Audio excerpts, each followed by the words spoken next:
নমস্কার বন্ধুরা, ধিয়া কুকিং ব্লগসে সবাইকে স্বাগত। আজকে আমরা আইসক্রিম তৈরি করব, কোকোনাট মিল্ক আইসক্রিম, নারকেল আর দুধের আইসক্রিম। বুঝতেই পাচ্ছেন কতটা সুস্বাদু।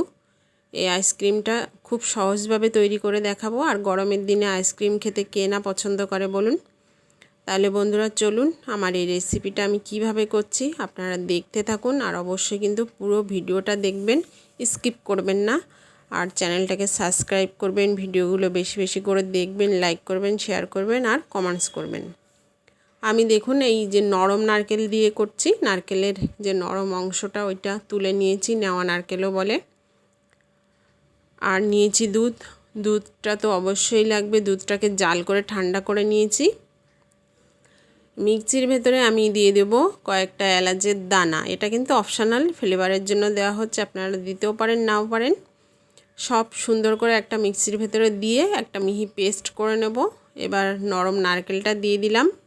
আপনারা কিন্তু শক্ত যে নারকেলটা ওটা দিয়েও করতে পারেন, সেক্ষেত্রে শুধু নারকেলের দুধটা লাগবে। দিয়ে দিলাম পরিমাণ মতো চিনি। কোকোনাট মিল্কটা দিয়ে করতে হবে, শক্ত নারকেলটা দিয়ে করলে। আর যেহেতু নরম নারকেল দিয়ে করছি সেহেতু আমি পুরোটা মিক্সিতে পেস্ট করে নেব। গুঁড়ো দুধ দিয়ে দিলাম। আর দেখুন একটা পেস্ট করে নিয়েছি, একদম মিহি কিন্তু আমি করিনি। নারকেল কিন্তু একটু দানা দানা রেখেছি, কারণ খাওয়ার সময় মুখে পড়লে খেতে ভালো লাগবে। অল্প করে দুধ নিয়েছি, তার ভেতরে মিশ্রণটা ঢেলে দিলাম। দুধ যদি লাগে পরে আর নেব। মিশ্রণটাকে এবার দুধের সঙ্গে খুব ভালো করে মিক্সচার করতে হবে, খুব ভালো করে মিশিয়ে নিতে হবে। দুধ আর নারকেলের মিশ্রণটা দেখুন বন্ধুরা, খুব ভালো করে কিন্তু মিশিয়ে নিয়েছি। আর একটু দুধ লাগবে। এবার আমি আর একটু দুধ দিয়ে আবার খুব ভালো করে মিশিয়ে নেব। সব কিছু কিন্তু খুব ভালো করে মিশানো হয়ে গেছে।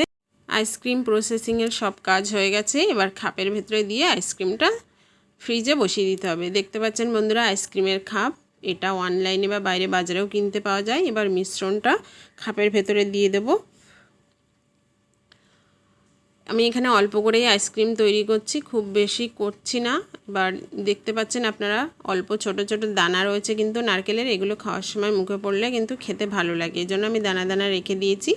এবার ঢাকনাটা দিয়ে দেব আর ফ্রিজে 4 থেকে 5 ঘন্টা রেখে দেব। আমি এই জন্য সন্ধ্যার সময় আইসক্রিমটা তৈরি করেছি, ওভারনাইট রেখে দেবো আর সকালবেলায় এটা বের করব।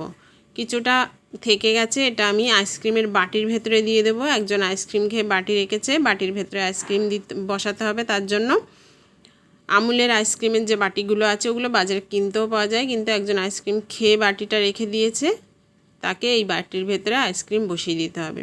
দেখতেই পাচ্ছেন আমুলের যে ঢাকনাটা। এবার আমি ঢাকনাটা দিয়ে ফ্রিজের ভেতরে 5 থেকে 6 ঘন্টা রেখে দিয়েছি।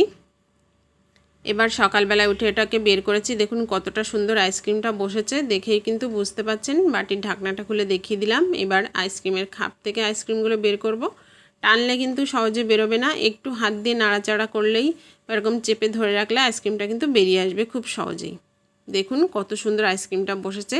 তাহলে বন্ধুরা খুব সহজে কিন্তু আপনাদের দেখিয়ে দিলাম কিভাবে আইসক্রিম বানাতে হয়। আপনারা বাড়িতে তৈরি করুন আর আমাকে কিন্তু অবশ্যই জানাবেন এই কোকোনাট মিল্ক আইসক্রিম কেমন লাগলো। আর আপনারা অবশ্যই ভালো থাকবেন।